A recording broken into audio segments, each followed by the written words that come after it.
welcome to tonight's Midnight Ranting. Christian Apologist Dismantles Evolution completely. Well, and I am saving us all from the truly fantastic headline. And James, I have to say, normally I like when it's a clickbait headline, but I had to edit this one because this one, like, I didn't know there was an editor inside me, but it was like going crazy. I mean, in terms of like thoroughness and in terms of like really grasping the issues, this guy gets it. He really understands what he's talking about. The gentleman himself, yes, from a Christian apologist, because so often we hear from Christian, they don't really understand what evolution is and says, and so they spend most of their time talking about what it's not. You know, the classic straw man. This guy doesn't do that, so we're in for a real treat. Yes, he's going to give just the facts, and none of that commentary. Yes, none of that nonsense that we're used to. However, speaking of nonsense and not a clickbait title at all, we are watching from the channel Anil Kanda, Debunking Evolution. Christian Apologist logically dismantles evolution in every way possible. Whew, they get paid by the word. Sounds kind of like the channel you go to if you have an extra $500 and you want to buy some exotic cryptocurrency, hey.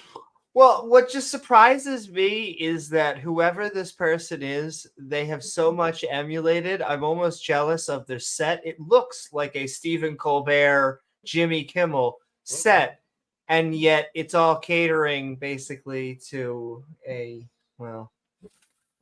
guy who I love the spoiler alert, but for James, you know how many times that he has read Charles Darwin? In fact, I'm not going to give the number away, but so many times. We're going to have to find out together. Quite a few. So, and the more you read it, the more I guess you come to disagree with it. That's yes. Anyway, kind of the opposite of the Bible, like where the more you read it, the more it really speaks to you and just jumps out. The truth of the text jumps out to you. Like the first time you read that story about the Tower of Babel, that like 5 sentences, the whole story, it really didn't make much sense and speak to you. But after you read it like 30 or 40 times, like it really, those 4 to 5 sentences really hit home, and you understand what God was trying to tell you. I'm pretty sure it was on number 27 or 26 that it really just resonated with me, James. The moment of enlightenment. Yeah. But yes, we are talking evolution versus creationism tonight. I do want to thank you all for joining us out there on the inner tubes. Please don't forget to like, follow, subscribe. Like, follow, subscribe. Like, follow, subscribe. Is the Matrix even real? And when you hit the, I just love like the shitty thing. I love the Matrix, especially the original Matrix movie. But the shitty thing, because it was a landmark in a lot of different ways, including the visual effects industry, because they created bullet time. Bullet time then got created, just that type of slow-mo going through each frame at a shot. Speaking of that, I saw a picture of CNN today of a picture of a guy standing there dodging a bullet. You could see the bullet whizzing right by his head, like he's dodging it like Neo from the Matrix, I guess. The only comment that I could truly make on that is that I'm pretty sure if there was ever a time traveler, that would have been, no, I do not condone violence. We need that person healthy so they can go to jail.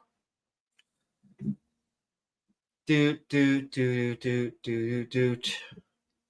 Well, did you see the political cartoon of that person? The Secret Service agents shielding him with their body as they're trained to do. And he's got the Superman outfit on under. You can see his clothes are like lowered a little bit. You can see the Superman logo on his shirt. Yes, he is Superman. I do love that the comparable to different figures: Jesus, Superman, James, Neo from the Matrix. Neo from the Matrix. Oh my, oh my, oh my. Oh, I see that in chat, and let me say, so if you do hit that bell icon to all, it allows you to see our premieres and join our live streams. Like, what is up, everyone? What is up, davegar, and Sinister Porpoise, and DBK, and everyone, as well as, let's see. So, I see that DBK wanted to talk about something. I love studying the world of religions and mysticism. I love studying physics. I'm interested about that too, but then you tagged me. Please give the above post to read. Okay, then I'll finish it. And I don't understand how people are content to be ignorant, but I'm not saying you should study it as much. I would say, in a weird, ironic way, that the atheists are sometimes more obsessed about the subject. Not always. But, and a lot of theists sometimes ask us, why do you care so much about things that you don't believe in? And it's because, I would say, for a multitude of reasons, but I find it interesting that humans even believe these things. Not only do humans believe them, but like on a mass scale. And it affects policy, and they're worthy of talking and thinking about, though. Hopefully I covered what you wanted to. If not, but yeah, James, over to you too. And no good. Why do people believe these when there seems to be a good, logical, rational reason to? Yet so many people do. So many people, otherwise logical, rational people, perform these logical gymnastics routines to make these beliefs viable, to cling on to them when they don't need them, but they refuse to let them go. So it is a topic of interest. Indeed. And we believed at one point, and then we figured out that we no longer had the reasons that we had for belief were not good. We couldn't find any other better reasons than the ones we already had. So I would also say, for me, it didn't start out as an intellectual journey, and it became one. I was a theist mostly because I was shoved into it, and you're just raised and you don't know. You just believe what your parents say. Hey, and then there's this God, and he's real, and okay, you go to temple, the rabbi says he's real. Okay, it's boring as hell, but okay, he must be up there somewhere, I guess. And then I left, not because I was like, I hate you, God, or because I'm like, on an intellectual level, I have raised myself out of it. It was for better or for worse. Well, bacon, and it was like, well, I'd rather have my Saturdays back. I don't know about, I don't want to do this anymore. Any God who has a thing against bacon and shrimp. That is, technically speaking, if you get bacon wrapped shrimp, you are, oh my goodness. If you put cheese on that, I think you would blow a rabbi's, their head would, the smoke would go. Right. But then it became an intellectual one. Like, it wasn't until my 20s into my 30s where I became a skeptic, and I really started caring about where I got my information from. And then I would say that made me a better atheist, because you can be an atheist or a theist for good and bad reasons. And so I think it became an intellectual one. But Amy and James does not describe at least... Wait, hold on. Amy and James, that does not describe at least a third of world religions. Theism is the minority. Avat, Mat, Taoism, Buddhism. These are not faiths. Sure, there is Eastern philosophy, and I would say that we do have a separation. We've been mostly combating the Abrahamic faith because those are most of the people that we come in contact with. It gets tricky with Eastern philosophy because I find that Eastern philosophies, while they're not, how should I say this, hostile to a lot of the liberal values that I think I so cherish, that comes with a lot of the skepticism and peeling away the religion, and yet it keeps the, how should I say this nicely? There is no way. There's sometimes a lot of woo-woo beliefs. Like Amy, like, you know, if you have back pain, how about you go and have a guy stick a bunch of needles in you? Exactly. There's only one way that's going to make someone feel better, and that's if you're into needle play. Yeah. And I'm not into pain, so I'll take... no, yeah, that doesn't work. Chiropractic, a lot of that actually does derive from Eastern philosophy, Eastern type medicinal techniques and principles. And now you can rub the muscles and make them feel better, and you could stretch and make them feel better, and you could do yoga, which is both of the things that I just even said for mostly. Relaxation, if it helps you relax, if you enjoy it, you like it, fine. Yes. Even though it does have some amount of woo tied into it, hey, I guess it's not incredibly harmful. If you think there's a spiritual element to yoga as well, then that would be silly. I did yoga, and I still do yoga to do stretching techniques because it helps with, especially if, and I need to get more into jiu-jitsu again, but it helps with stuff like that because I'm so inflexible. Also, there's that Jesus factor, which yes, as well as my yoga. That's right, my yoga he stretches you out in some James unusual ways that and I get people who ask me all the time, you know, have you found Jesus? And I always tell them, I find him every weekend.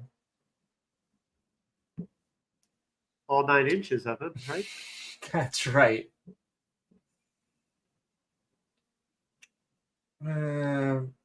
See, I don't know much about Taoism. Bedharism. What's up, Spooky? What's up, everybody? We are talking about evolution versus creation with this very not clickbait title. I just love staring at it again in every way possible. Every way possible. Are you sure it was every way possible? So if I come up with a new way, James, to ask about a question, completely comprehensive, that means that this all falls apart.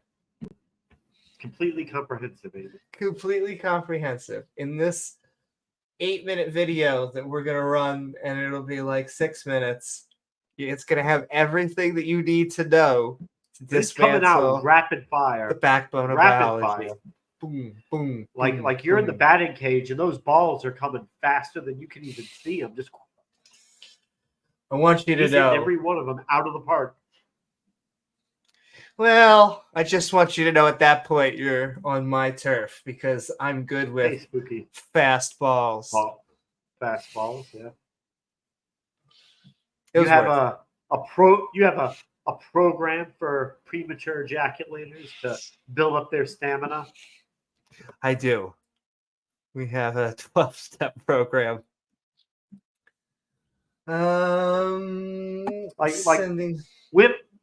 Women can bring their husbands to, he's a 2-minute man. Can you do something with him? Can you get him to at least last 5? Come on. Yes, we're going to tie. I'll see what we can do with him.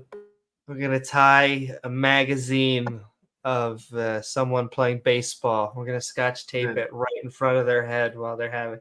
They're going to make it. Make it last longer.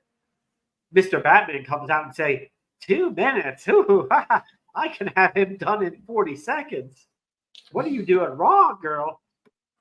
Well, that's what I always say. Every time they're watching, because the femboy here loves the sports ball, and even Rachel can get into the sports ball. But I'm always like, and she says the same thing. Listen, you're telling me we're going to watch men tackle men in really tight clothing? Okay. We can drink to this. What games do they watch? The baseball and the football, American style, we're talking here. I love it because every once in a while you hear the femboy, even though they have short hair, like they like wearing a French maid's outfit, but they'll be out there and you can hear them go, "Woo, yeah, oh!" Really wounds them or excites them. That they're all into it. It's cute. A home run, a touchdown. Once again, that's probably what I'm saying when I'm playing Fallout and I'm sitting there shooting at, super mutants. Oh, shock of mine. I rolled a 20. I like RPGs, James. I can't help myself. What were we talking about? Everyone's got their shtick. Christian Apologist, Dismantles Evolution. Character selection, that's your thing. You like that? Yes. Oh, I like, James, that is my philosophy to being LGBTQ and straight. It includes everything. With character selection, you figure out who you are. Now listen. Sometimes that takes 18 years. Sometimes that takes 80 years. I don't know how long it takes each person to figure out their character selection. Well, but you figure out who you are, and then you just accept that. Well, or you can do like us and just skip that bullshit and start them in kindergarten with the hormones. And, yes. Well, that is very true. What you have to do is you hook them up in a lab and you just pump in chemicals. And once again, I stand by this. It's always the gay one. All right. And so you fill them with that. And that's what they think that we're doing. Tell the little boys their pee-pee is gross. Don't they want to get it cut off and become a girl? Yeah, of course. And when do we teach having a vagina is gross? You want to have a pee-pee like a boy, don't you? Yeah, you go home and tell mom and daddy you want a pee-pee. Yeah. And they have to give it to you or else. When do we teach this, James? During math class. Right? That's when we teach? I think so. Yes. But yes, what were we saying? Right before critical race theory and hate the police, and after. The police exactly, are the devil, and all the other important subjects you guys in the public schools like to. I'm pretty sure that's what Common Core is, right? Probably. Basically, white people are the devil. That's English class. White guilt. Right. Okay. I get excited in second grade because we get to teach them for the first time stories like the Three Bears. And I'm like, you guys really haven't heard the Three Bears? I get to be the first. Or the Three Pigs. They've never heard the Three Bears? Then maybe one or two of them. But yeah, most of them. All sorts of concepts. Second grade is a very weird thing. I get to teach them. I get excited because they learn what a germ is. And I'm like, please just stop open face sneezing. We're going to learn why not to do that. We're going to learn what germs are. As Sinister pointed out, also readings from the Communist Manifesto. Yes. Oh my goodness. That's funny because I have that. I gave that to Rachel because she basically is a communist. That is very much mandatory. You must read the Communist Manifesto, and that's the only thing we read in social studies, right? I guess so. Maybe like in the higher grades, you get up into like Das Kapital. You really get into the nuts and bolts, the nitty gritty of it. But Communist Manifesto is a good place to start.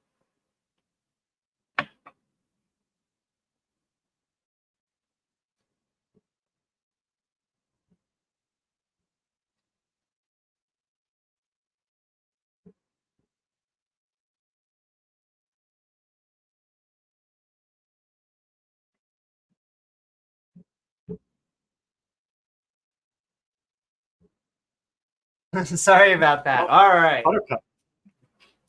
Yes. Hey, Mubarak. I couldn't help myself. I had to run. We're talking about the public school system, how yes, very specifically, we need to teach the Communist Manifesto within homeroom and then social studies class, and then during math class we have to teach Das Capital. I'm pretty sure. you have. Is that you really have Yes. Das Capital? There you go. There you go. Hey, Rachel's got the whole collection. A true devotee. And sending so much love, Sinister. I am collect the whole set. Maybe burn effigies of like the founding fathers on recess. You know. And listen, Thomas Jefferson. I am a fan of mixed economies. I cannot help myself. All that mid ground. But yeah, James, it's mandatory teaching within, yes. I think, whatever elementary school class. And all right, I think we'll just give out the shills and then, yes, and thank you so very much to everyone out there who's watching us as we have some fun with these creationists tonight. We'll get to the opposition viewpoint in just a second, but make a fun show, but don't you feel like talking to a science denier is like chess with a pigeon? It's complicated. It, in some ways, some of the theists I hear Catholic come in. It is like that.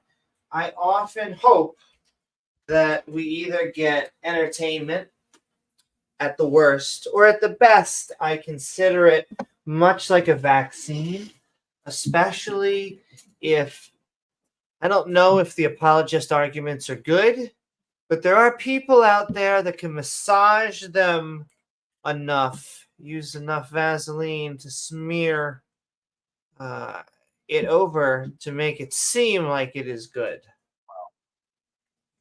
A lot of these videos, not all of them, but a lot of the ones we do have like 50, 60, 70, 80,000 views in just a matter of a little bit of time. So the theists actually like this stuff. They eat it up. And so we hope to give an antidote to that. I'm not sure if we're going to do that tonight. I told James, this man says so much while saying nothing at all. But I guess that's also what we're used to. Speaks so much, but says so little. Yes. But that's okay, because once again, it is the entire dismantling of evolution. All questions answered tonight, which will be great. But yes, thank you so much to everyone out there in chat. Thank you so much to our super chatters. Thank you so much, Sinister Porpoise. Thank you to all of our channel members with our evolving badge system, which triggers creationists. We that's right. Do. Evolution triggers creationists. Once again, here we are, because they cannot handle that the diversity of life is natural. We do have an answer for that. There are things we don't have great answers for, but this one is not one of them. Yes. All right, as well as Patreons at patreon.com/Amy Newman, along with our fantastic supporters like Azo. Thank you for reminding us we have a skeptic and ranting community here, an alternative to religious communities. Thank you so much. Davegar, saw him out there. So much love, Davegar, reminding us the world is round and old, relatively speaking, because it's going to live. Going to live another 4.5 billion years. This is really your last time to see this guy, Gizmo, for a while. Yeah. This is my last time to Oh my goodness. This is the final hurrah with this lovable kitty right here. He's such a good boy. Like 7 years, actually maybe longer, probably like 9 years living with him every day. It's going to be rough, but I know my sister has found a good temporary home for him, and hope to be able to find a place that is accommodating for this guy. It definitely won't be the same without him. I told James. He look Gizmo. Yeah. He has such a cute little nose. I like that. It's you watching yourself? You see yourself? Yeah. Oh. My God. Yeah. But I told James, Rachel is already approved. It will be. Just need to come down to Florida. You just tell us, and we'll road trip. Well, a femboy might have a gag in their mouth, but that's okay. A ball gag? They might have a ball gag, but we'll make it out of catnip, so it'll be useful. What? Do we have any more complaints out of you? Oh, no, I don't hear anything. Okay. Yep. Don't hear any more complaints out of him for a while. What was that? Well, he seems to be fine with it. Exactly. If you disagree, say something. Nothing? But yes, thank you so much, Davegar and Gizmo, the forever producer. He will be working from. He's always wherever he's at. He will be behind the scenes. Oh, Buttercup up there?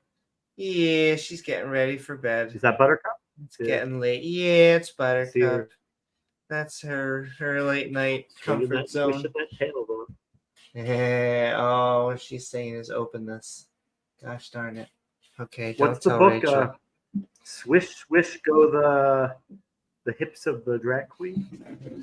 Swish, swish. We talked about that. Did you see, James? I couldn't help myself. Speaking of drag queens, I had an impromptu debate you today, and the end of it was. I guess I'm gonna say this, but I guess that's the whole nature of it. I wasn't expecting to get into a debate, and yet I got like glove thrown down because they were like, "You are very mean to theists," or that's the vibe that you give. And I think in text I can come. I don't be very mean. Yeah, I think I won them over. I hope. I think so. But yes, go check that out. Oh, drag queens. I'm pro drag queen. I'll continue to say it. Am I pro? Yeah, go figure. I know, go figure. Because it is. It's a form of entertainment, like anything else. Like, do you go to a drag show thinking that you are about to watch a TED Talk on quantum mechanics? No. But, if you go with the intention of drinking a margarita, I know. But not everything has to be that technical. Sometimes you just want to relax and have a good time, and the people that do it chill out, want to have a good time. Exactly. Maybe sing some karaoke. Catapalooza. Dress in drag and sing the Spice Girls. Before he runs away, because he is going to run away. All right.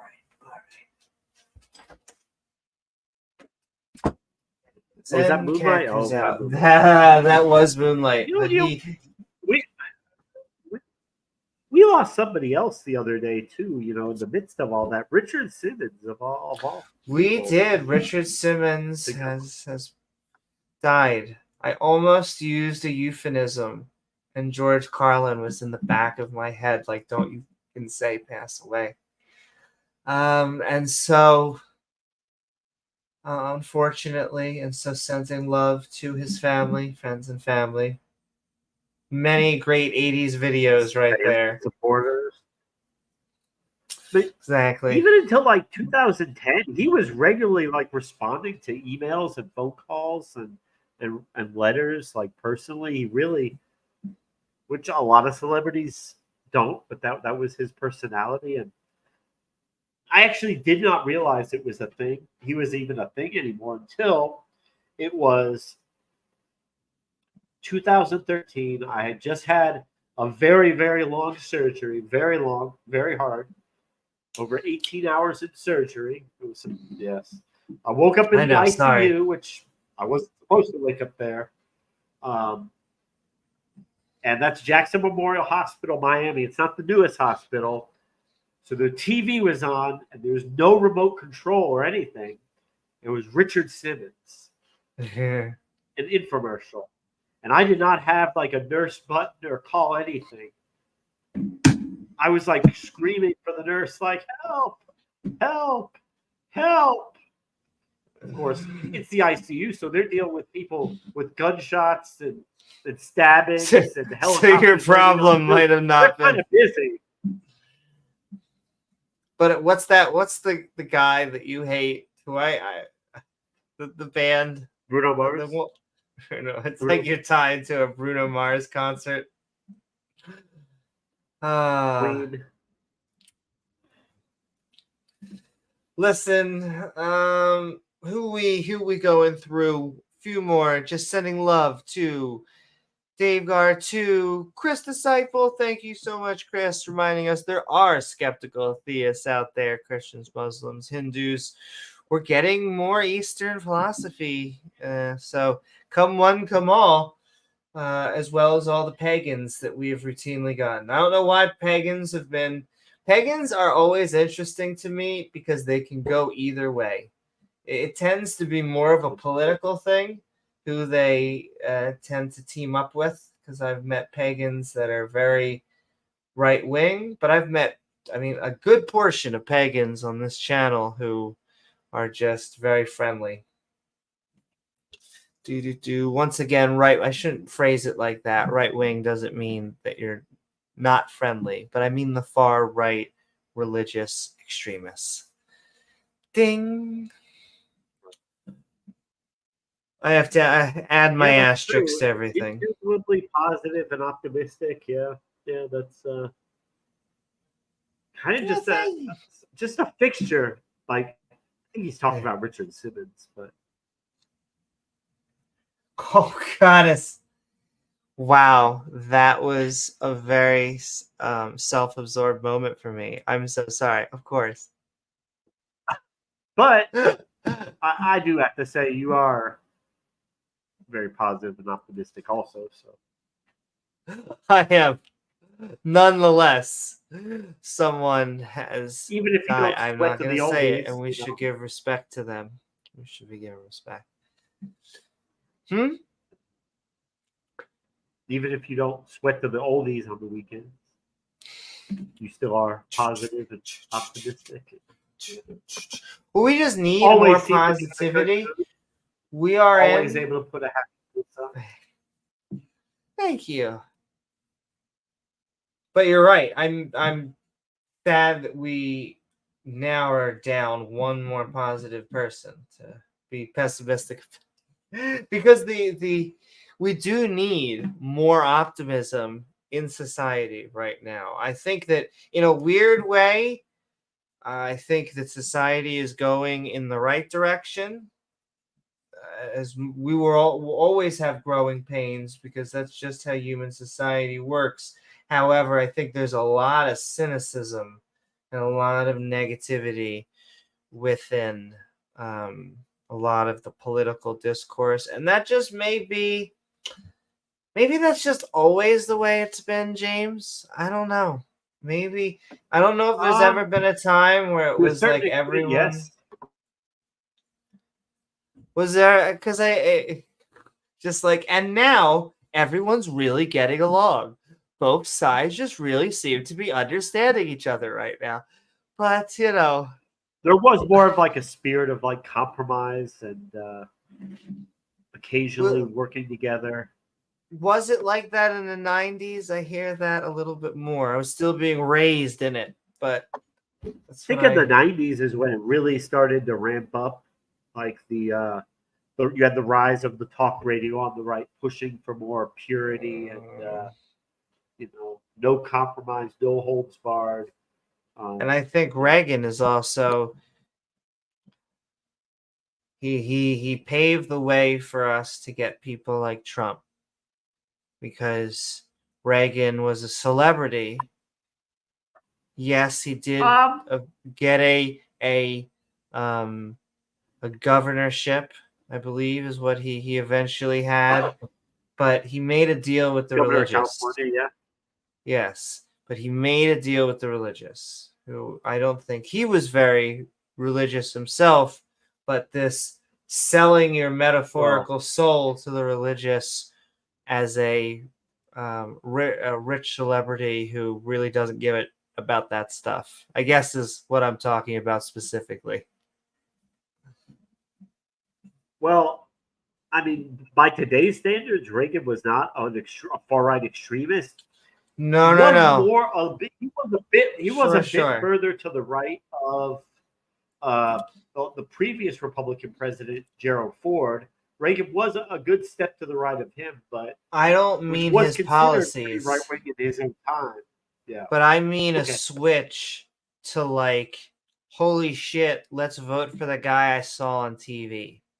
Hey, I saw him in the movies. Oh, I know him. And there's nothing more powerful in this country, unfortunately, than celebrity.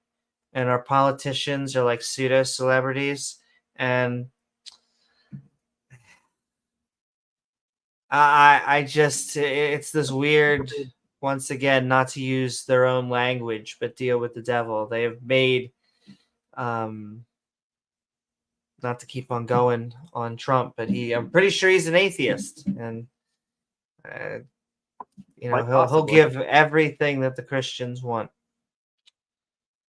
Oh my goodness! But we could talk about the religious beliefs of presidents, and boy, I could, because I'm pretty sure that Obama was agnostic. I want to put that on the table. There's a lot of talk about his religious beliefs, and I've done a decent amount of research on him, at least in his religious beliefs and his parents' religious beliefs. Both his parents were agnostics. They talk about how his father was a Muslim, and he was he was technically from a Muslim family, but he then went to college and became agnostic, just like his wife. And so it wouldn't surprise me that their son was even more agnostic. Whatever. Let's continue. Sending so much love, Rachel, reminding us that you should go to a bar or a BDSM club or a website if you're trying to get a slave. You probably shouldn't go to the nations around you with a sword. DBK says, I thought so too. I thought we're past this. Maybe the comfort of Neolib promises of social progress dropped me. What is that? And hey.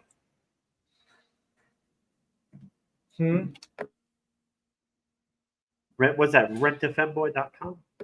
Rentafemboy.com, yes. Where you can get a femboy ordered to you in 30 minutes or less, or your femboy is free. I think. Probably. But yes, DBK, we're in weird times because free hour. Free hour. But I'm in this election cycle. I didn't want, and we're dating this episode once again. We'll get to the religious chunk, and if you're watching this in the future when we no longer have a country, just skip forward. I want change, to use someone else's slogan. I am a reformer, but I think we do need a little bit of revolution in our step. Peaceful revolution. And this, unfortunately, is not the election cycle for that. Biden is a moderate. I'm okay with that. I don't know. I have some punk attitudes, but I'm pretty pro-liberal democracy, which tends to be worldwide very centrist. And so right now, I see this as a choice between chaos, just a guy who will put in like literally the opposite person just because he thinks it's funny. Like he'll put in like the oil company with the name of I hate the environment, and he'll make them like in charge of the EPA. Like EPA administrator, yeah. and so it's like, or the lady who says that's privatized education to run the Department of Education. Exactly. That's privatized education because I make money off of that.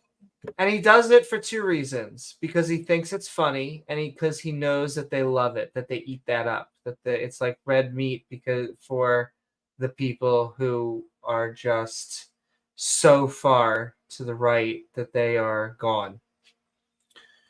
Once again, not saying there's not a far left. I don't think it's really an equivalent in this country, but the far left doesn't burn crosses. Lowercase t's. I gave my joke away, James. But nonetheless, Biden is not a far anything of a person, and like so it's Bernie truly Sanders showing up to Wall Street and throwing the bankers in meat grinders and I would have liked Pete Buttigieg. The dogs. Yes, not like that. I would have liked Pete Buttigieg. Really? Everyone most people I think will just assume because of him being gay. I just think that he's actually a personable human being who is a pretty decent politician. Who he's got experience. He has a veteran. He now has experience in the transportation. Now he has that because of this president, but nonetheless, I would have liked him. I would have liked Bernie, and I'm all for Biden right now because it is what admin do you want? Do you want an admin that's going to be sane, which I would have been okay with a sane to be as honest as I can be. I would have been okay with a John McCain or a Mitt Romney admin because I think both of them would have had sane human beings. Now, at this point, they're probably looked at as rhinos, both of those people, one having died and Romney just basically chilling to the side. McCain was kind of viewed as sort of a rhino even in 2008. I mean, that's because they're moderates, and that's what happened when the moderates, the irony of all this is I view Trump as once again, I'm not part of the party, so who am I to say I'm not part of any party except for the dance party. But, the moderates, the McCains, the Romneys, they're at least going to put in people who care about, hopefully, the country and even the people that they disagree with.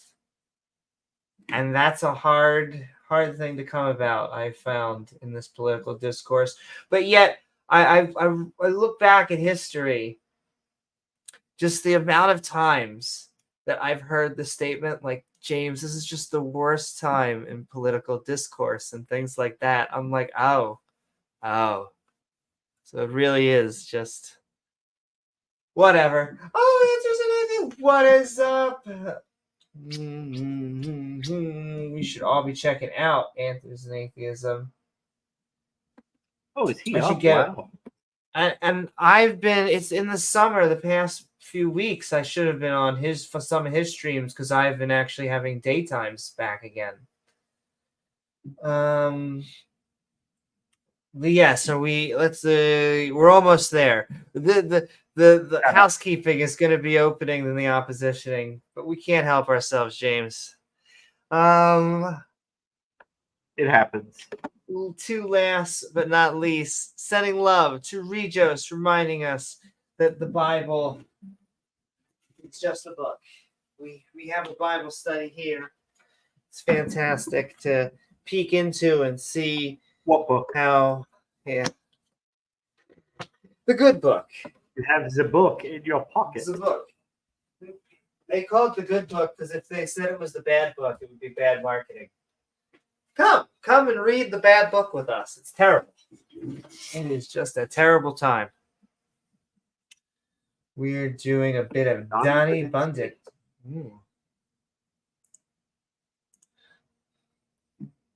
That sounds fun. Oh, these creationists. What's Donnie up to now?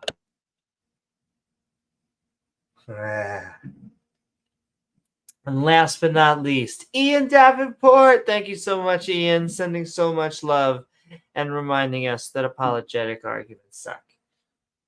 Got very crude arguments of the kalam in the last podcast. Every once in a while, begins to exist, James. Everything begins to exist. But on that note, thank you to all of our supporters. Excuse me.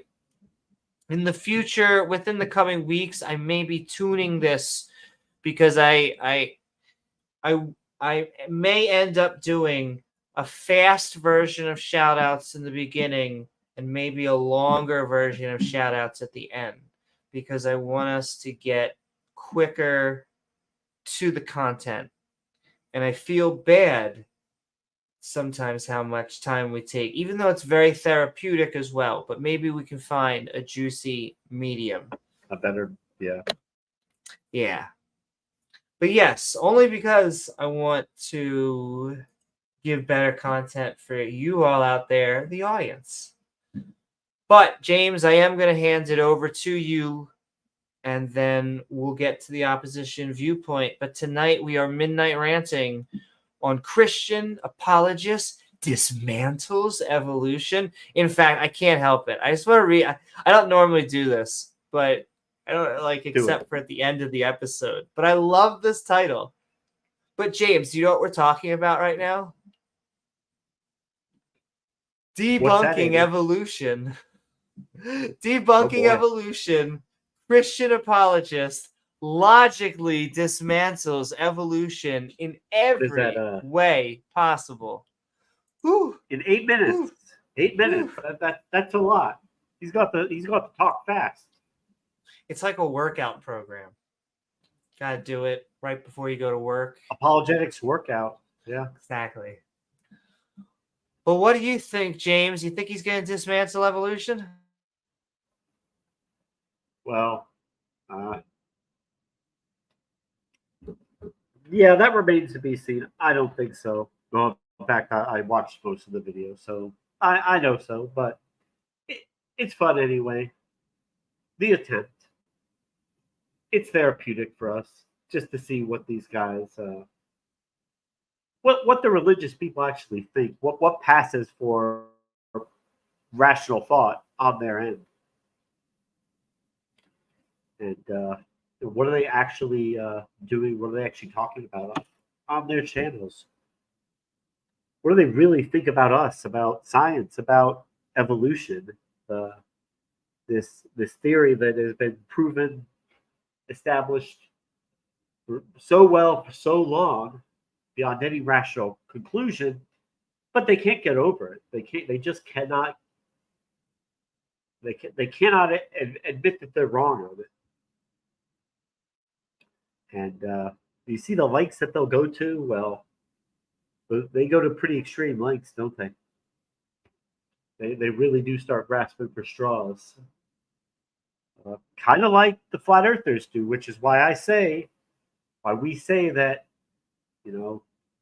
creationism is the flat earth is to biology what the flat earth is to geography.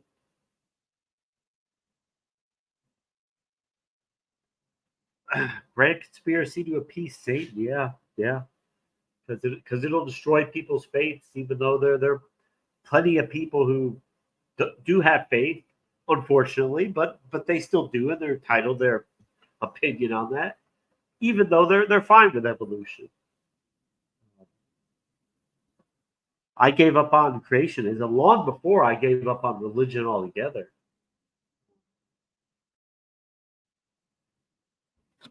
It's not necessarily one leads to the other. I guess they would say, well, if you reject evolution and believe in creation, well, you can never even go down that slope. You'll never even get there because you're still believing in creation. You still rely on this deity poofing everything into existence, which just makes so much sense to me. Does it though? Does it? We often have to spend time trying to figure out which one of the ones actually believe this stuff, and which one of the ones are just saying halfway believable stuff to their audience, because what their audience wants to hear. They're in the business of saying what their audience wants to hear. If they stop saying it, their audience will go somewhere else. So they might as well just keep saying it. Better they're saying it to them than hearing it from somebody else. Trying to decide which ones are legit, really believe this stuff makes sense, and which ones are the grifters. It's hard. It's hard. Different people have different opinions about it, but obviously we like to generally give people the benefit of the doubt, but that becomes more difficult as time goes on in certain cases, as people have seen all information, data, they've heard all the best arguments, they've had this stuff explained to them numerous times by the smartest people in the subject, broken down piece by piece and spoon-fed to them, and they just don't get it. Like, they just don't understand it, and most likely they don't want to understand it at that point. They're working really hard to not understand it. And I think that's apparent with a lot of them. Like Mr. Ken Hoven out there, I think he works very, very hard not to understand even the simpler parts of evolutionary theory.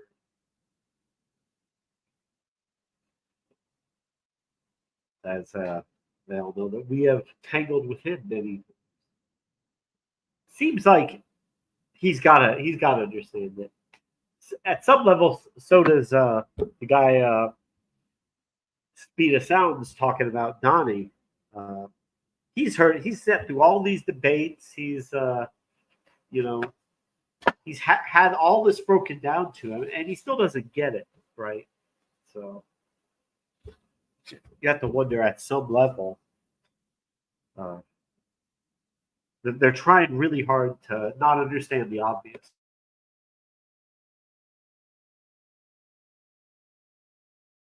Which is kind of a metaphor for, religion, for what I realized I was doing when I remained in religion, and I was working really hard to defend the indefensible, to come up with rationale and reasoning and for some of the worst parts in the Bible, for some of the most the atrocities, some of just the stupidest, dumbest parts. I was working really hard to justify this, and I don't have to anymore. Hey, Captain, because it's just a bunch of stories. It's not real.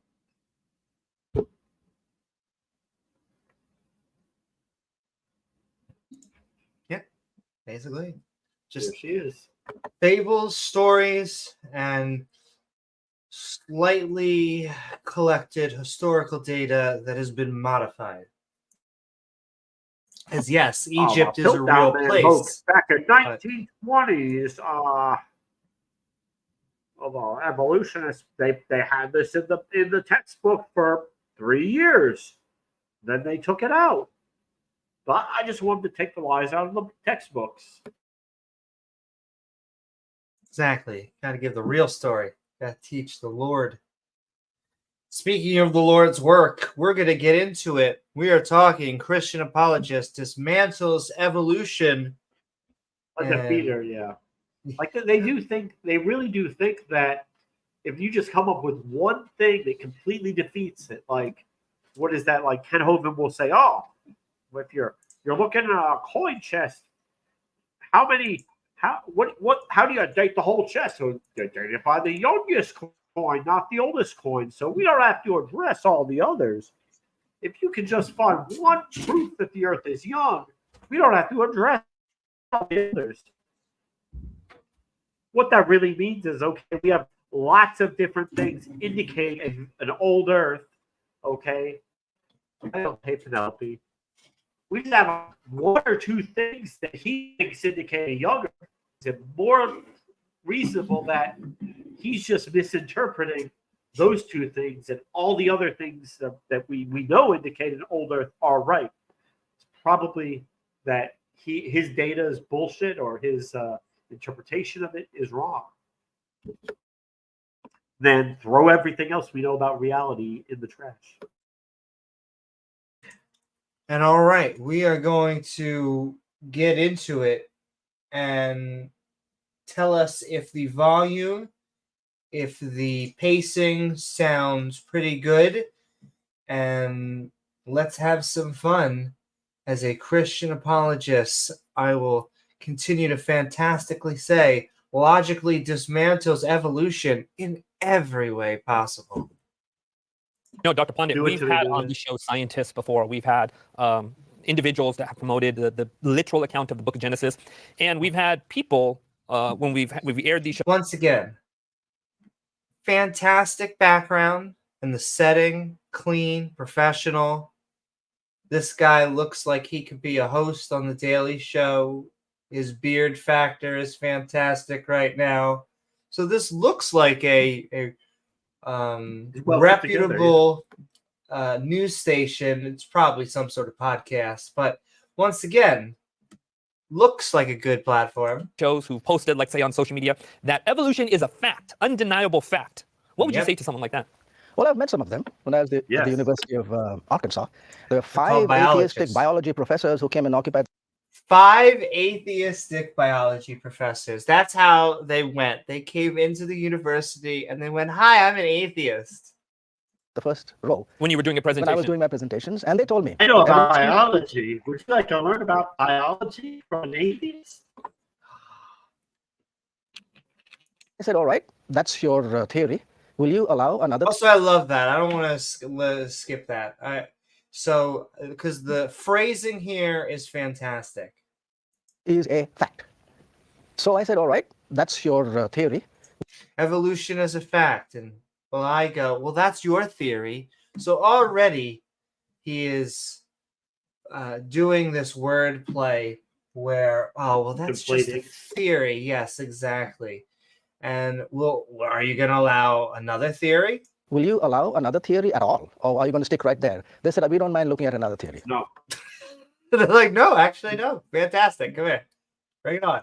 So I said, all right, let's look at your theory. Let's take the book, Origin of Species, which you're supposed to base all your statements on. No. That's how religion works, is you look at a book and you base all of your statements on it. A lot has since progressed since the origin of species, including genetics, which and the Human Genome Project, in which Darwin could have never envisioned. And let's ask ourselves some questions on the theory itself. And if you realize, when you look at the book, how Darwin has stated it out, he destroys his own theory in his book. Very few people. Really? Yes. That's amazing. People have actually read the book. Do you know that?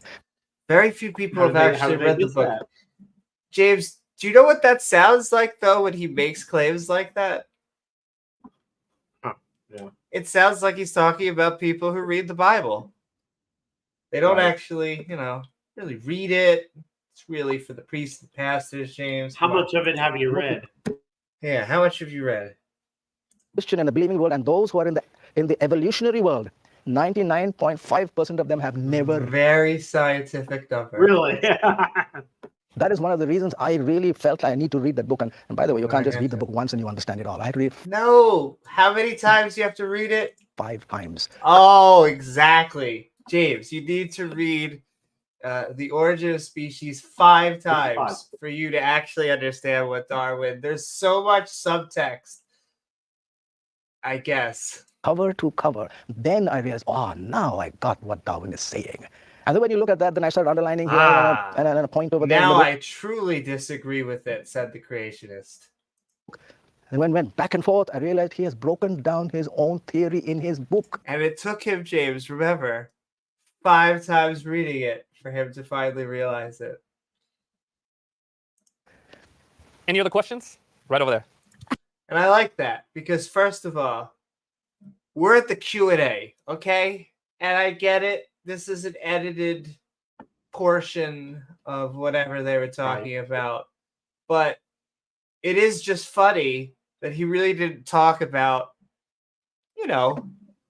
anything about, what exactly destroys evolution. How did he refute himself?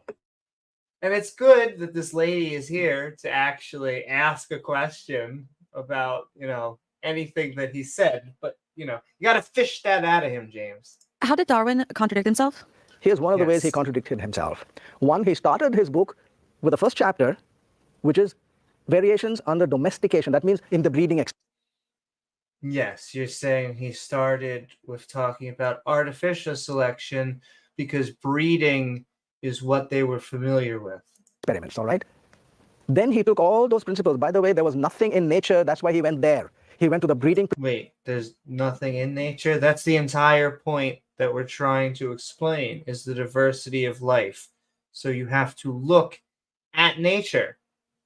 Principles and looked at all the breeding principles and simply took the whole amount and put it into nature. And he said, now, nature is how it happened. This is how it happened. And that's the theory of evolution.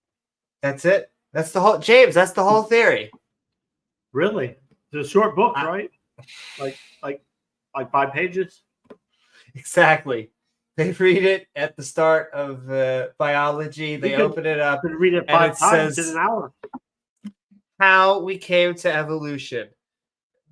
Darwin said there were breeding pairs, and he then applied that to nature. The end. Huh.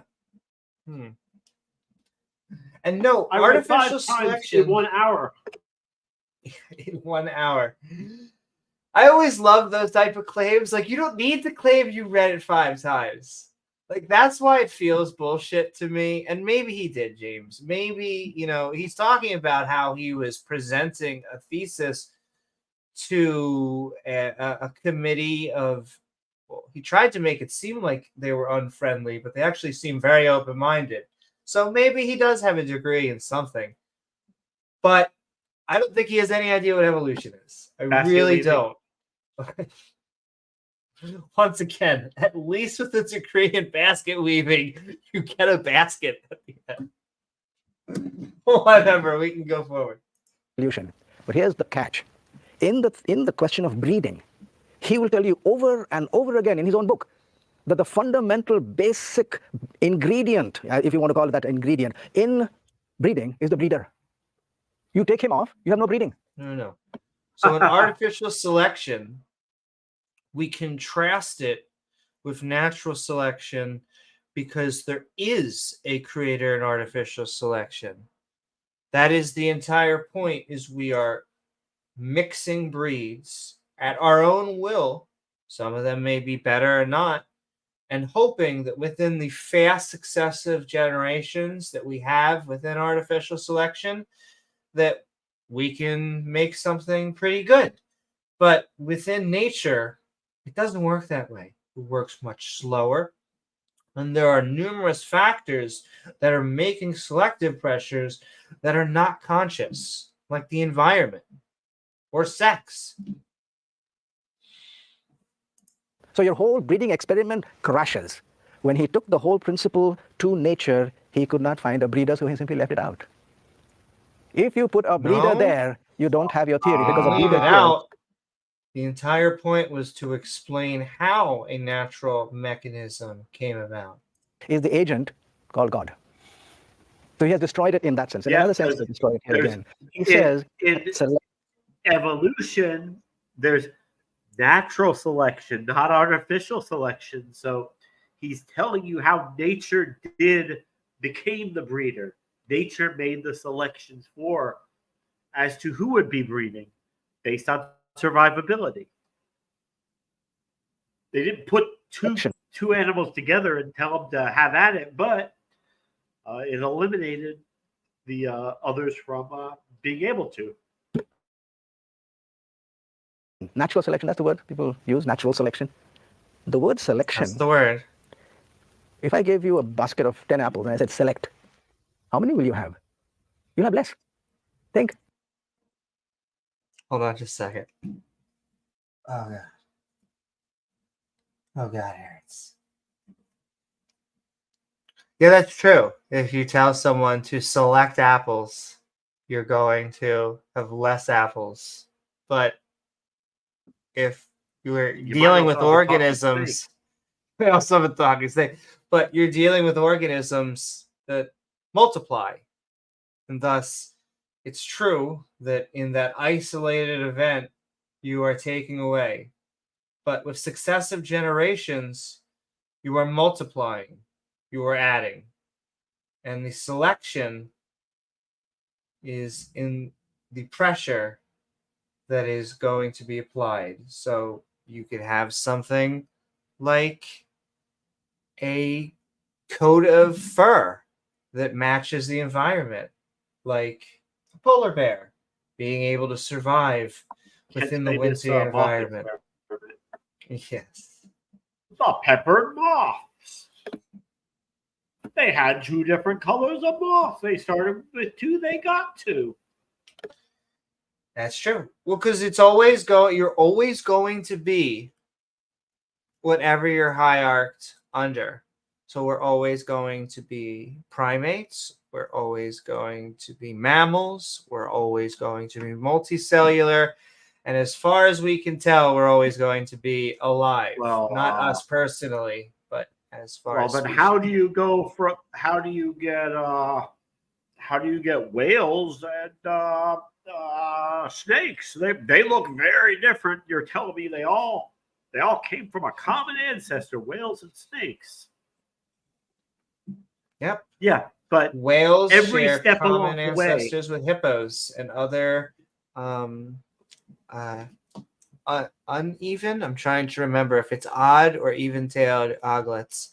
But yes, euglets. But there is never going to be a step in that journey where the parent offspring and the parent and the offspring are vastly different. They're always going to be very similar. It's always going to be that way.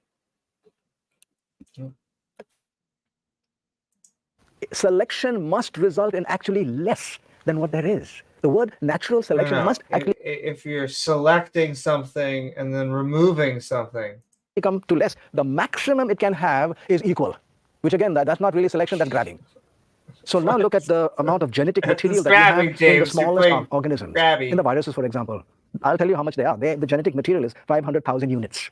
Some of them are different viruses and different bacteria with a range of different amounts of genomes, just like how he's going to be like, oh my goodness, James, ours is 5 billion. The human. Spoiler alert. This has been going up until we come to humans. The Homo sapien has 3 billion units. 3 billion.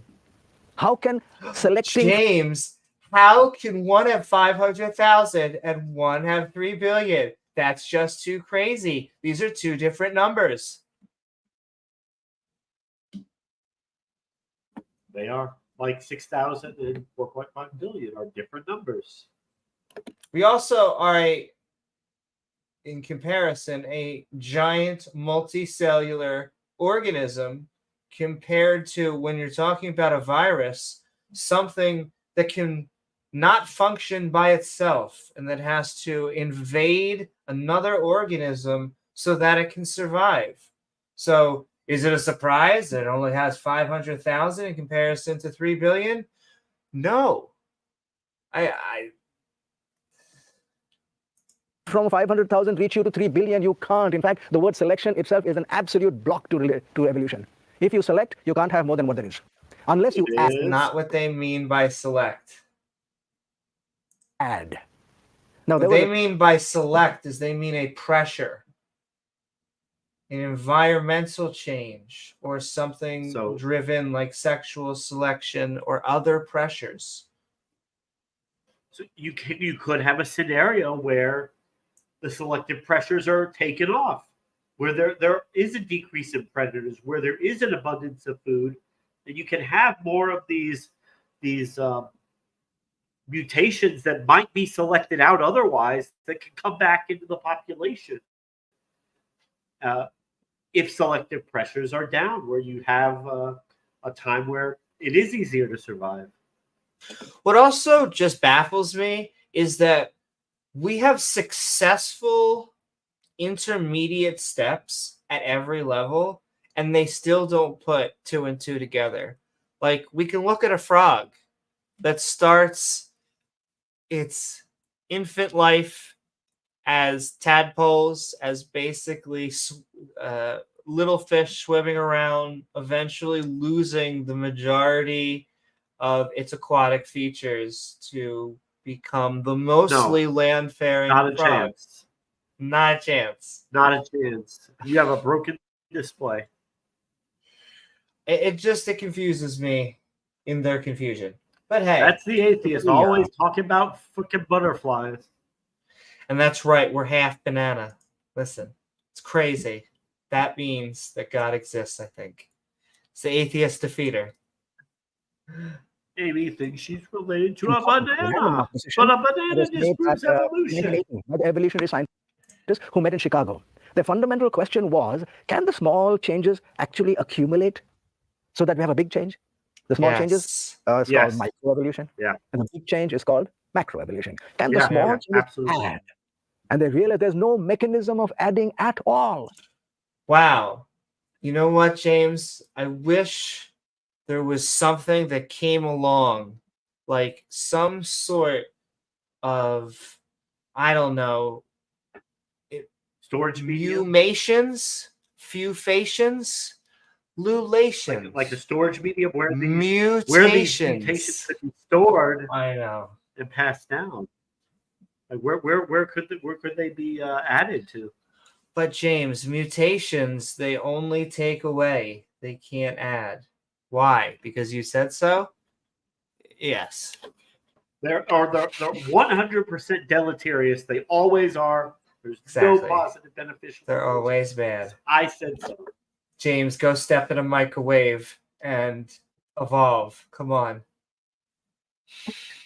We stick whale penises in microwaves, and we never get anything else out of them but whale penises. Just warm whale penises, which actually feel kind of nice if you sit on them. Quote Kent Hovind DVDs.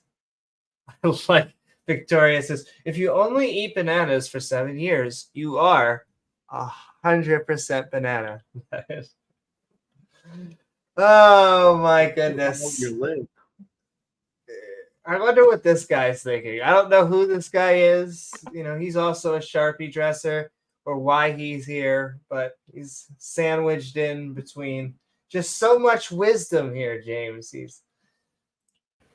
Natural selection is only selection. What you need in evolution is selection plus adding, but there's no mechanism. Yes, James. If only there was some way we could figure out to add. Plus adding, exactly. And you don't want to do plus adding. Plus adding. James, just tip them 20%. Don't do plus adding. At all. In fact, there's a quote by Charles Darwin himself. When we descend to the details, we cannot prove that one species has changed. Wow. Nor can we prove that these supposed changes were beneficial, which is the groundwork of the theory. I have stated Oh my goodness. it verbatim. He has. He stated it verbatim. Do you know what's funny about that verbatim quote, James? What's that? It doesn't exist. Or at least it doesn't exist in the Origin of Really? Species. And after doing a little bit of research, just trying to find out where it comes from, it seems that it's a hoshposh, a mix of letters, Of sources. of either Life and Letters of Charles Charles Darwin. Yes. He lists it And right down there to their credit. Well, it's not 100% from Charles Darwin. It seems to be from his son, and then also questions being asked from an opposition viewpoint. And so he's saying this comes from the Origin of Species. I guess they are putting Life and Letters down there, but it might not even be from Charles himself.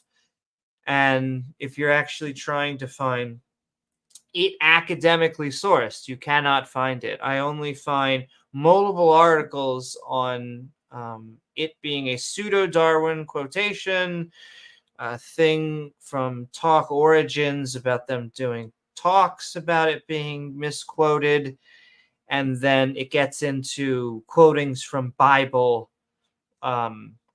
websites, but Christian sources, but a sincere lack of academic sources for this quote is where I'm pointing out here. The same type of people might say that on his deathbed, Charles Darwin admitted it was all wrong and he became a Christian and repudiated evolution and became a creationist, right?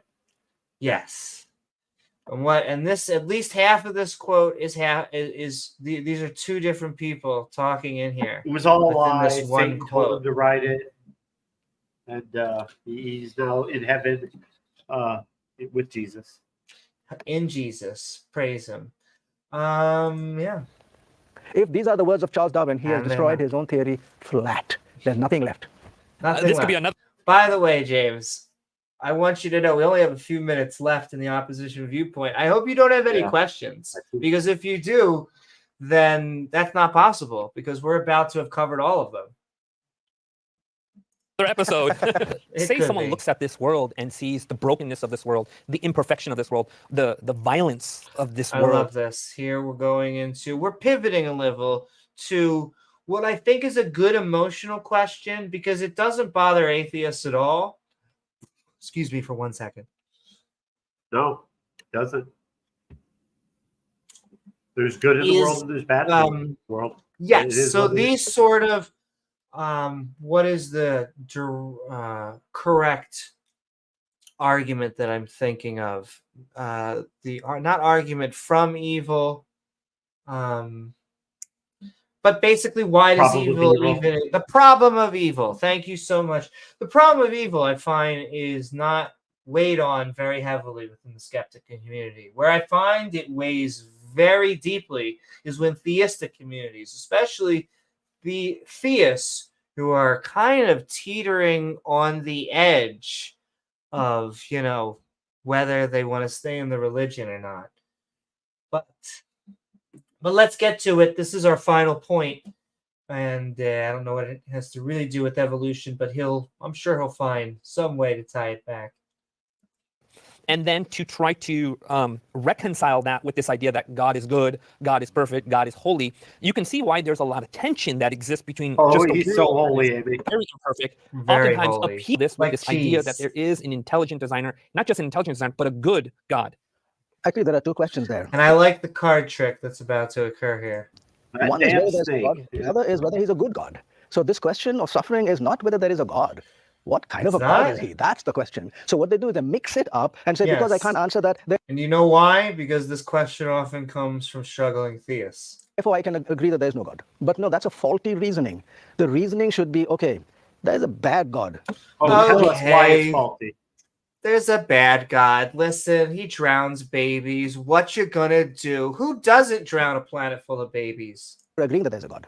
So let's agree to that at least. So once you go into the depth. And sorry, I didn't mean to talk over. This is the shtick. This is the rub that I love so much. So I can agree that there's no God. But no, that's a faulty reasoning. The reasoning should be, okay, there is a bad God, but that means you're agreeing that there's a God. So see, you're agreeing there's a God. Yeah, that's because these are people trying to understand why that God is such an asshole. Naughty.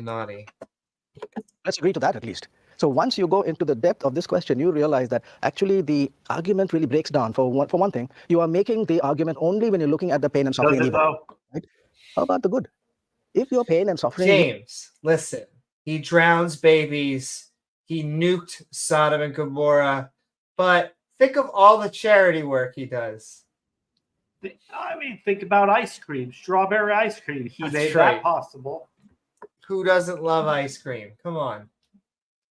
Unless you're lactose intolerant, in which case you're going to hell. I'm just kidding. There is no hell. Means that there is no God. Then the good and the pleasures must mean that there is a God. You have to explain that as well. So actually they cancel out in one sense, but in one sense they don't. It cancels out. I like that. I like that logic right there because he's throwing out like the concept of just a perfect God. And he's like, listen, I'll settle. How about he did some bad, he did some good. You drown a baby, you have a Jesus. All right, it evens out, James. It evens out. Who's counting, really? Not the babies.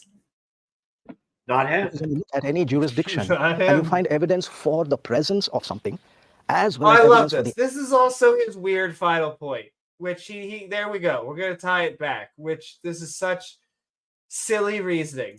Absence of that thing, which we are doing now. Both are present in our world, evil as well as good. When both are present, absence as well as presence always wins. Because any small amount of evidence for the present will knock off all the evidence for the absence. But there's no presence of a God, really? Not even a small little bit. That's what you're trying to say. That even the example I've been trying, because just like James, I've been watching this a few times, and what I can think of, there is evidence for dark energy. 5 times. Even you watched this 5 times. Exactly. I've watched this 5 times, James, and it wasn't until the 5th time that I you actually understood what he was trying to say. Really understood. And we have good evidence to believe in dark energy. We don't know what it is, but we have a little bit of evidence, and so it makes us lean in the direction, at least for me, trying to understand and accept science. Probably that something it exists. on there that Yes. Yeah. But we don't have that with God. We have 0, numero uno. And so what is the evidence, the little bit that should overwhelmingly sway us tumbling down and slay us? You see, suppose I'm asking whether my son is at home, and we have 20 rooms in our home. Okay. So for me That's to say a big ass home. Why'd you have to do 20 rooms? Couldn't you just say 4 rooms? Okay, I'm nitpicking now. Continue. 5 rooms I would be okay with. 5 rooms. He looked through all 5 rooms. It wasn't until the 5th room that he realized only then can I say he's not at home. But for him to be at home, for me to say he's at home, I only need... A good God cancels a bad God, therefore atheism. Boom! Checkmate, atheists. But wait, I want to really get this point. Once again, you have to check all 20 rooms. Why? That's the only way. Say he's not at home. But for him to be at home, for me to say he's at home, I only need to see his finger around the door on the first door. Yeah, that's true. Okay, you just see his finger around the door. Very convenient that you're seeing him on the first door, but we can change the scenarios. What if he's on the 19th? What if he's on the 20th? What if he's hiding and playing hide and seek? And once again, all of these scenarios fall apart because we don't get any fingers. There are no fingers of God. None that I can find. I don't know, James, have you found any fingers? And if you ask, I was going to say, if you ask the right theist, they may be fingering God. Once again, we're a late night podcast, James. We can say that, right? TOS, we love you, TOS. Don't. I think so. Sponsored by Nabisco. Well, I don't have to get inside at all. So what am I saying? I'm saying that the What are smallest you amount saying? of evidence for the existence of any entity knocks off all the evidences for the absence of that entity. Yes, okay. And do you have any of that? Or do you just have claims of that? Oh my goodness. James, the algorithm is just ready for me. It's like skepticism and a whole bunch of orange man. Hey, Orange man bad. Just remember, and here's the thing: orange man really is bad. It's quick and subtle already. Oh my goodness! Don't want anyone hurt. Do want him in jail. I know he got acquitted on the classified for no reason, but really no reason, because he hid them. He had them. They're appealing that. Good. Oh yeah, I did see that prosecutor is appealing it, which is good. Sorry, not to get too off topic. I couldn't help it. I saw my feed and I was just like, I like all the people on my feed there, except for there was one creationist. I forget. That was not Stephen Miller. That's the. This is why they're on my brain. Stephen Miller is the nightmare Trump aide that probably masturbates to Project 2025. Yes. Are you talking about Steve Bannon?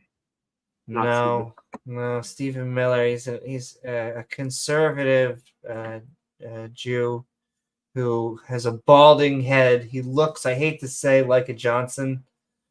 But I just did, I guess. Let me find you, Stephen Miller. Let me see.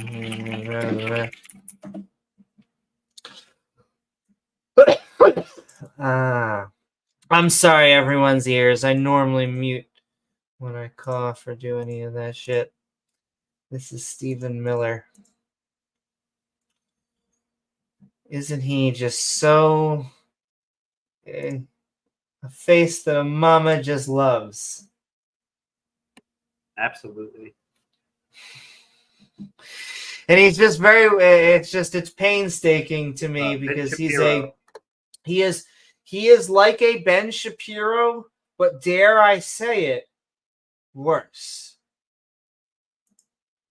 That's possible, I guess. So yes, he is an even far right. He's not wearing a yarmulke, and yet he is somehow more triggered by homosexuals and transgenders than even him. Just lurking once again. It definitely the good guy.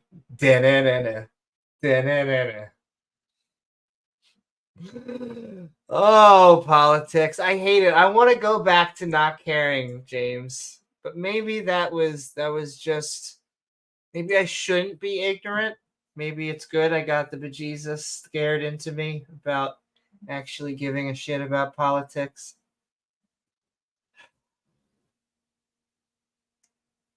I don't know. But we're about to go into the open mic. We'll do open mic for 15 to 30 minutes, and then I promised Rachel that we would try to go and have more fun.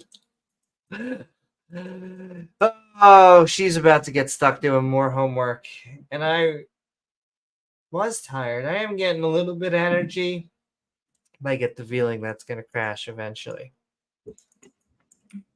So I'm gonna. Yeah, let me tell you, there is some in me right now.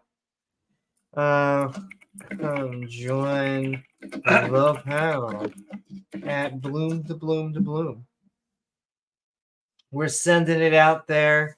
It is 1:30, so I'll give 15 minutes. If people that just agree with us probably join on 30. I normally give midnight rantings. These are supposed to be open mics. And so I want to at least give the possibility of that happening. But it has also been a busy day today. But there it is. I'll also pin it. I gotta find it. and I'll be there. I'll be square. Gotta type. Type. I didn't mention anything about the LGBTQ agenda, James. So we have to be careful, or Soros is gonna. Minutes at least. Oh no, we did talk about how we, handle, the children. Generally, we just throw them into volcanoes, but the ones that survive, you got to hook them right up to the estrogen machines.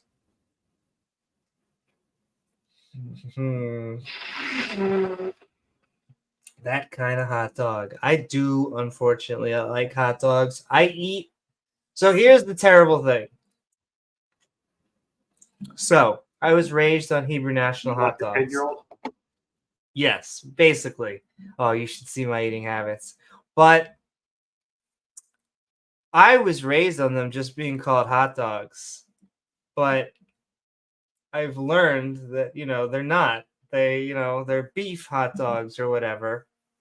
And I have been down by the supermarket just trying to communicate that I want my hot dogs. It is not a good thing to scream across from the supermarket that you want your Jew dogs. Probably not the best thing. It might just make people stare at you. However, in my defense, they taste really good. Put a little honey mustard or spicy mustard on there.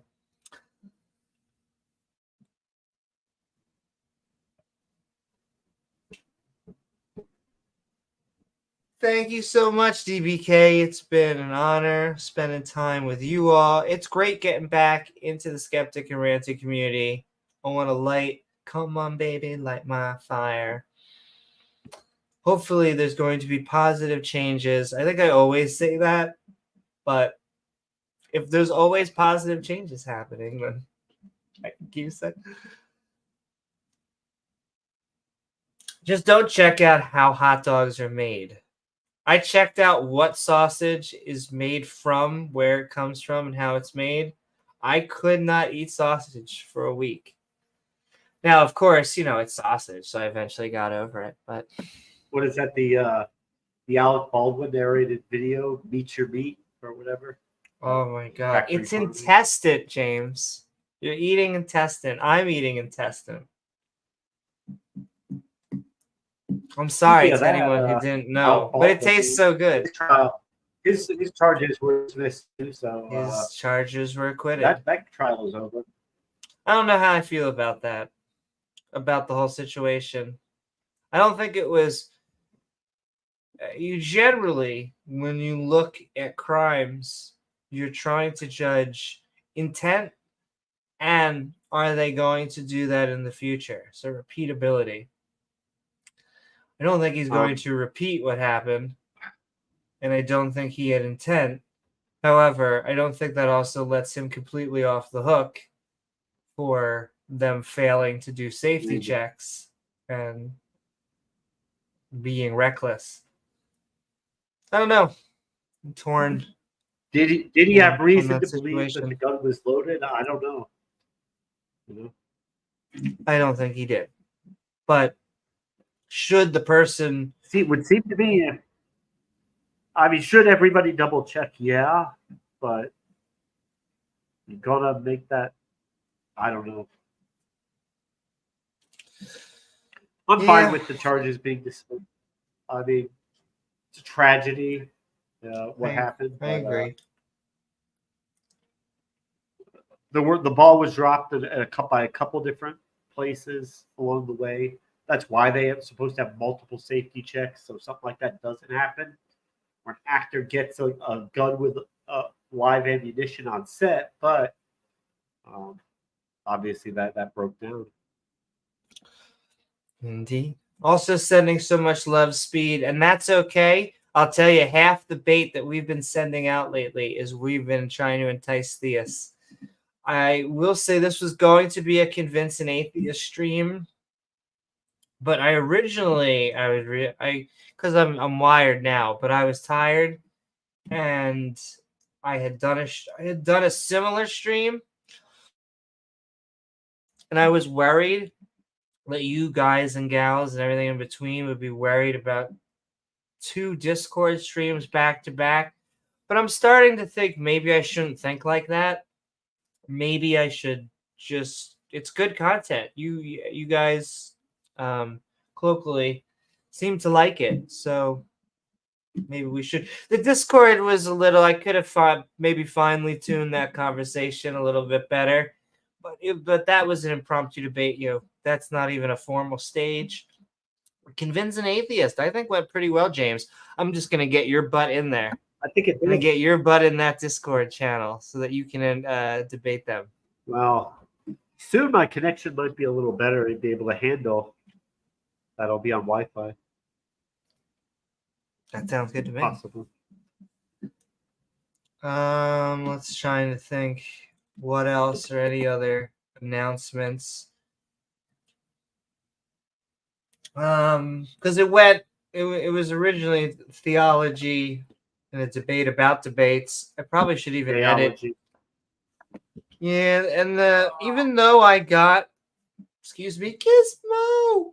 Even though I got, I think, a friendly conversation and them to agree with me, did get a little awkward with the race stuff, but just because they were grooving with it. But I actually had, I thought, a fruitful conversation convincing them that Trump is going to put in a crazy admin, and hopefully, I think I frustrated very much a Muslim Dawaist who was trying to present a Kalam-like argument. He wasn't saying the word Kalam, but the whole argument was about beginning to exist. It was basically... Yes, and the fact that I wouldn't accept one or the other. His final appearance on the show. I feel so bad. I'll be honest with you, James. I couldn't help myself. Like, I will stay up day and night. I can't help it. Actually, his final appearance for a while. Anyway, such a cutie. He will be back, I'm confident, at some point. After 9 years with it every day. We're gonna miss him. After Rachel and I kidnap him. Find out where my sister's got him, isn't it? Yeah, I was gonna say, do you know if he's going to a good place? I'm sure she found him a good home for him. Like, I'm sure she would. She would send him to a bad home. That's good. How long they want to have him there or can have him, I don't know. I'm sure she's got him going to a good home, temporary home, hopefully. Yeah. That's our Gizmo. Oh, he's just the sweetest. He's the sweetest kitty. He is, and he's so cute. I just always love that when he's on, he always seems like he knows he's on and he wants to be on. He's like, hi, everyone. Hi, guys. Mm-hmm. Gizmo, the true and eternal producer of the show, and his neck rubs. Yeah, just like, like Kim Il-sung is the eternal president of North Korea. They can't have another president because he already was president. So, yeah, Gizmo is the eternal producer. That's right.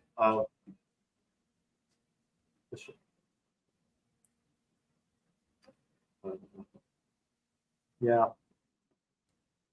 I'm sure he'll miss you guys. And yeah. I'm sure you guys will be seeing it, but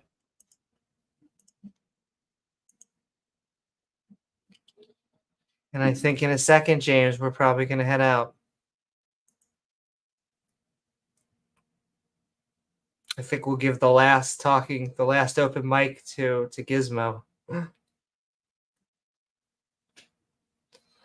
But with that, y'all, we're about to head out. If anyone has anything else, feel free to last minute tag us at James W. or Amy Newman.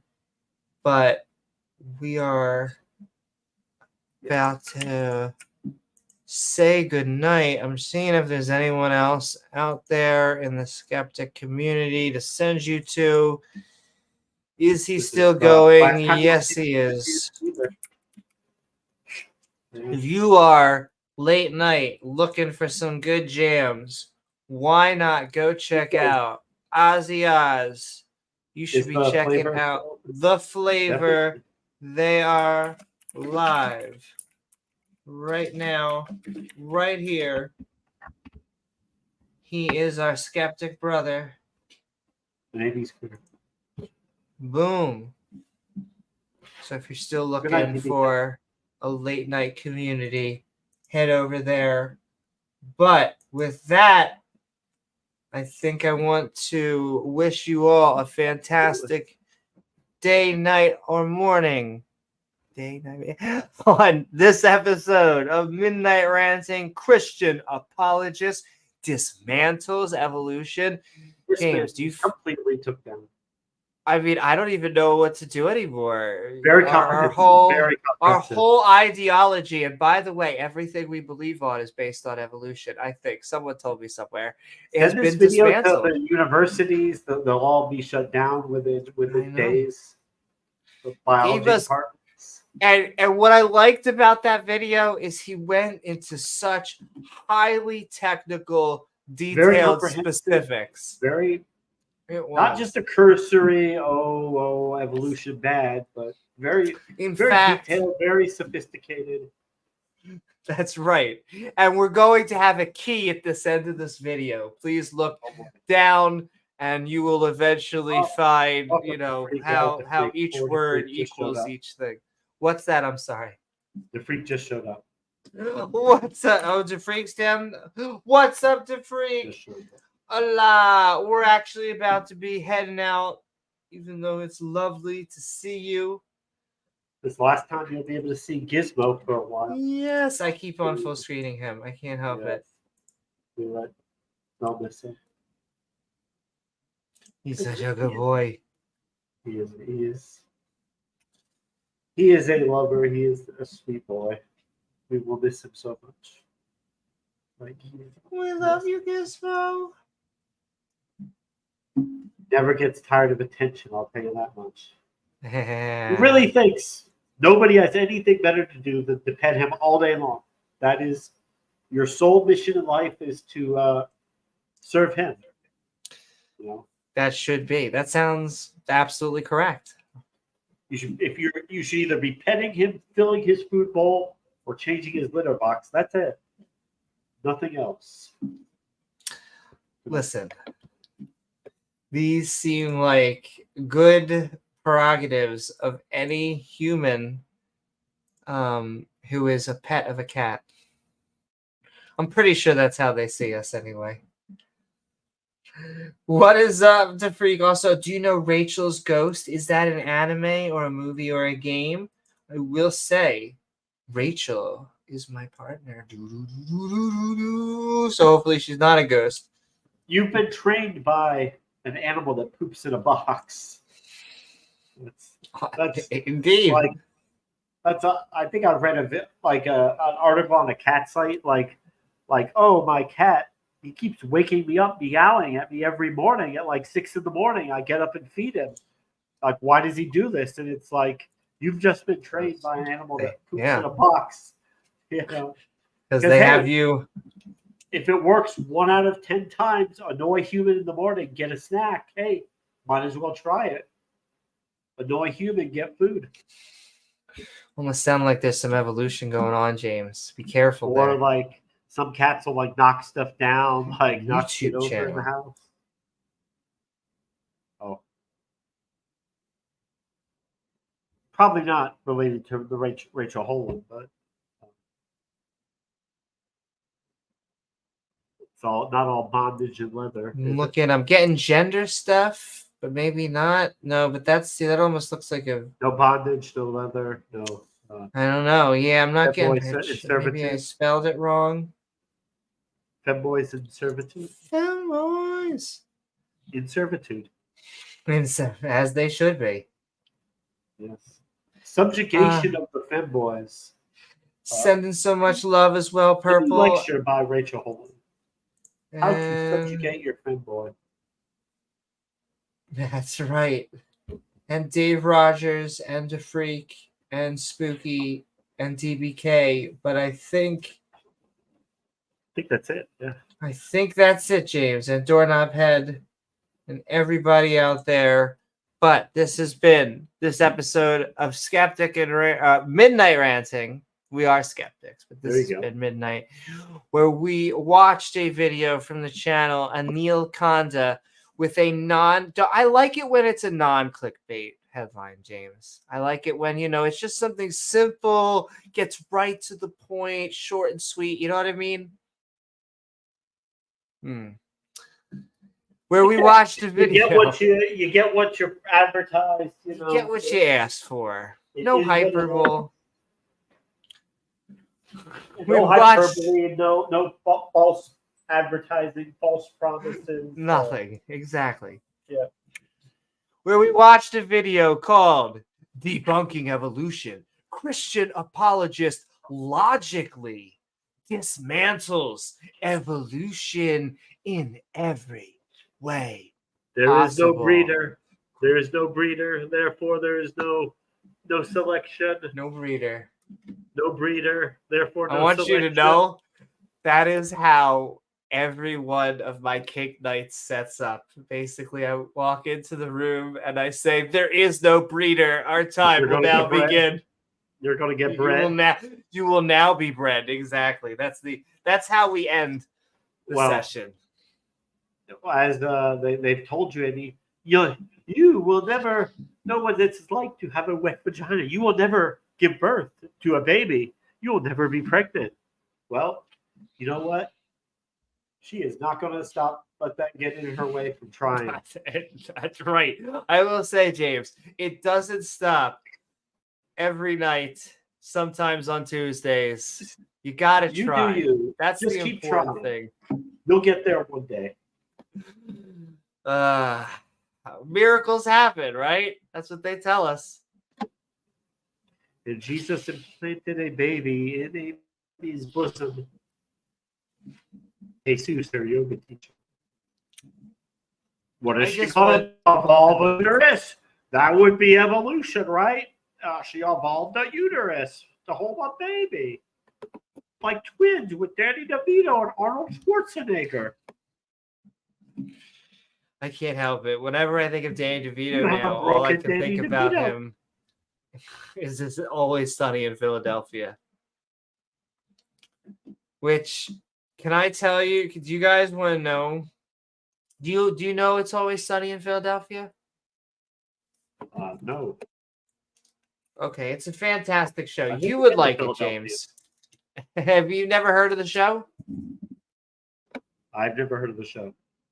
Is it an 80s show, 90s show? I think it's 2000s. Let's see. Always Sunny in Philadelphia.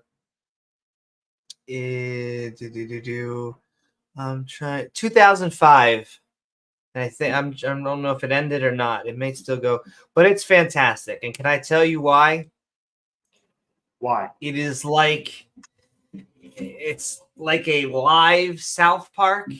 Maybe even they and all of them are different versions of Cartmans. I'm trying to think how to explain it. They're all terrible people, yet they're codependent on each other. Like each one of them is terrible in a different way. And they just get in wild, crazy scenarios. And I think you would like it. But I'll tell you this, but it stars a 3 comedy trio and Danny DeVito. And do you want to know why Danny DeVito was on there? Is on the show. He's been there since 2006. All right. So their first season, and the showrunner, one of the guys, was like, I think this is successful. We're going to get this going. And we'd like to do season 2. And the people that were signing the paycheck were like, "That's fantastic, but we want you to have Danny DeVito on there." And the guy who, it's just in character in a weird way, because the guy who was making this deal is a little arrogant, even in the show. But he's like, "Oh, well, that's okay. We actually don't need Danny DeVito. We don't want him to be in it." And they're like, "Or we don't need him." And the producers were like, "Oh, okay. Then you're not having a second season." And they were like, Danny DeVito? We would love to have Danny DeVito in the cast. Oh my goodness. And ever since he's been... What's like how for the movie Dumb and Dumber, like Jeff Daniels was not like a well-known actor at the time, but like Jim Carrey basically insisted that Jeff Daniels get the part to be his co-star in the movie, and it turned into comedy gold. And yeah, I think Jeff Daniels, I think he was more of like a Broadway kind of guy. He'd done a few movies, but wasn't really established. I think he only made like $50,000 for the part, but got a lot of exposure. So. I do believe that James Cameron did not make any money from Titanic, and it's the second highest grossing. Crazy. He did it just as a work of art. Huh? Well, James, can I tell you something? I don't know if you know this. Go ahead and tell me, Andy. Yeah, go ahead. But James Cameron doesn't do what James Cameron does for James Cameron. James Cameron does what James Cameron does because James Cameron is James Cameron. Well, that makes sense. Like, there you go. Once again, I love that quote. That is from South Park. Yeah, Jim Carrey and Jeff Daniels. They made a great combo on Dumb and Dumber, didn't they?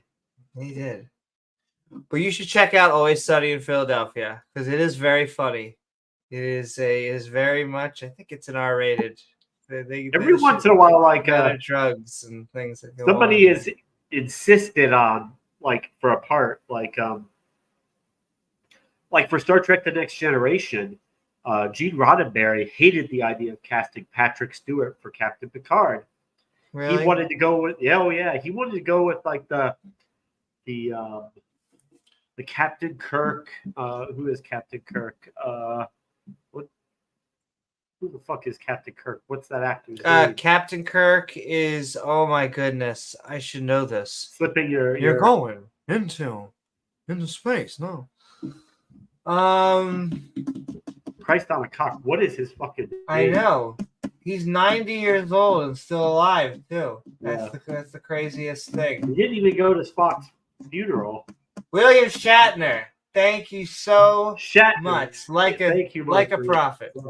What's up, Mark? William Shatner was like he was cool. He was like a sex symbol. He had the great hair. He was having relationships with half the women on the crew. He was a ladies' man, but he didn't like the idea of having this middle-aged, balding, kind of dorky-looking guy of Patrick Stewart play the captain. But the producers like insisted on it, so he had to like go along with it, and that does surprise me. Yeah. I feel bad because we're actually about to be heading out, but it was Keeman to answer the big questions. Let me tell you, we got a lot of big questions. Like James, what was the big question tonight? Are you a breeder?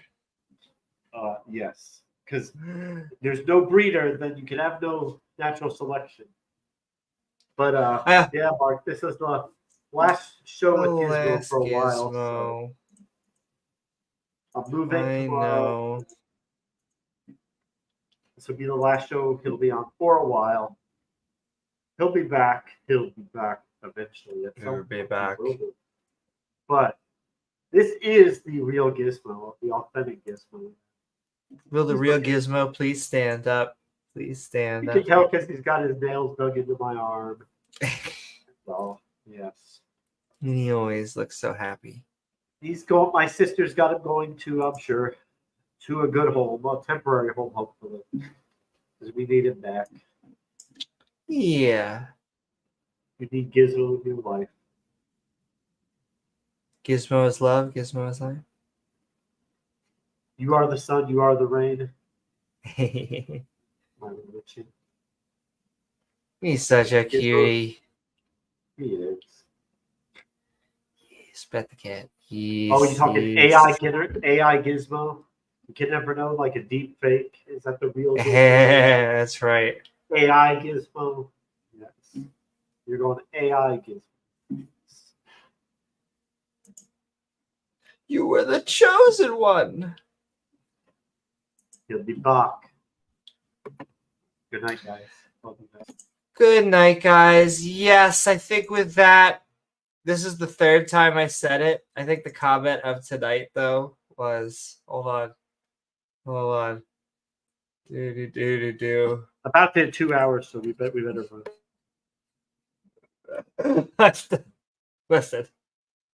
Listen. Okie dokie. I love you all. I love the Skeptic and Ranting community. James and myself both do.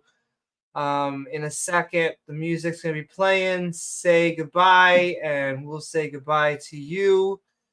But that is it. Go check out Oz. Oz is the only one still late at this hour right now. Carry the love torch. You all. That's right.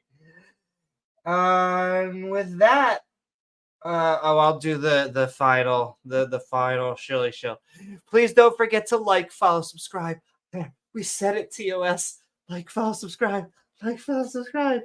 And then you can hit that bell icon to all to see our reminders, to see our premieres, or join our live streams. Or, hey, why not leave a comment when the video's done? I get so much into the voice, I can't help but even thinking about him. We don't see him anymore. Sunflower, we hope you're doing well out there. After the show, you could check out the Skeptic and Ranting Discord server, which is linked. But I haven't seen him on other shows either. So, is he? I wouldn't be surprised. I'm pretty sure. We've had a bipolar relationship with him. The funniest thing about him is just that each time he would like in chat get in like fights with the mods, say horrible things, and then he'd get on and he'd be like, I'm sorry, and you know what? Maybe we should work this out. And you guys are pretty decent people. Like, it's sorry, okay, Sunflower. But you suck. I just want to know why you have a game. Is he there, Mark? I haven't seen him lately, so. Yeah, just like LPP. Haven't seen him either. No more. Maybe he's having a crisis of faith. Probably not. He's probably just doing other stuff. But you could hope. I got asked by someone the other day, why would you want them to lose their faith? Why are you wishing that? Well, because you can replace faith with reason and evidence. Yes. I do want to thank my co-host James W., along with all the people in chat, our awesome mods who make this stream so great, and lovely viewers like you. Want to send love to all the people who sent love to us in super chats like Sinister Porpoise, as well as all of our channel members with our evolving badge system, which is very much on topic because, well, James, we've lost all of our ability to defend evolution in this stream. Like, completely. It has been completely dismantled. What is the... Completely disproven. You can't defend it anymore. Commented on one of my videos with Let the Record Show he was being gaslighted. I'm sure you were, Mark.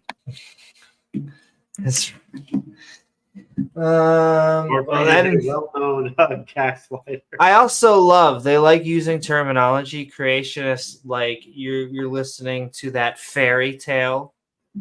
How much faith do you need to have to believe in things like the Big Bang? slight amount of projection. You Maybe. believe in dark matter. You've never seen it. They can't even tell you what it is, but you believe it's supernatural. I had someone try to convince me dark matter for 10 minutes today that I believe in the supernatural because I believe in the Big Bang.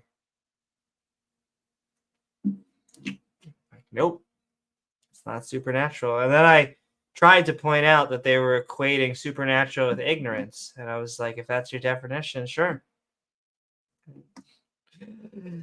But, so go check that stream out as well. It was a fun stream. Wait, can you explain to me exactly how abiogenesis happened? First step to the end step. Explain I know. that to me right now. And James, we didn't talk about abiogenesis at all in this evolution stream. Why is that? Oh, because they're not the same subjects. Right. So if you can't explain that whole process to me, then me inventing a universe-proofing genie, you have to treat that as a reasonable, logical possibility. Not equally as good. You got to accept it, James. Well, yeah. Accept it. It's you have the same evidence for God as the Big Bang or abiogenesis. No. Cosmic microwave background radiation and Hubble's law. These give us the Big Bang. You don't need faith. You don't need any supernatural shenanigans. The Big Bang? That's what happened in bed last night with the femboy. I was going to say. A Big Bang. We're here all night. Tip your waitress. Actually, we're not here all night. But we hope you did have a good episode on this episode where we talked about a Christian apologist dismantling evolution. Please check out, if you want to help to support the show, at patreon.com/Amy Newman for some extra, I wouldn't say behind the scenes. We're going to start doing our Patreon and our supporter show, all sorts of extra fun stuff. I am Amy Newman. This is James W. And we will see you all on the next episode of Skeptic Ball Z. It was lovely seeing you all tonight. Good night. Good night. Mwah. Boo, boo, boo.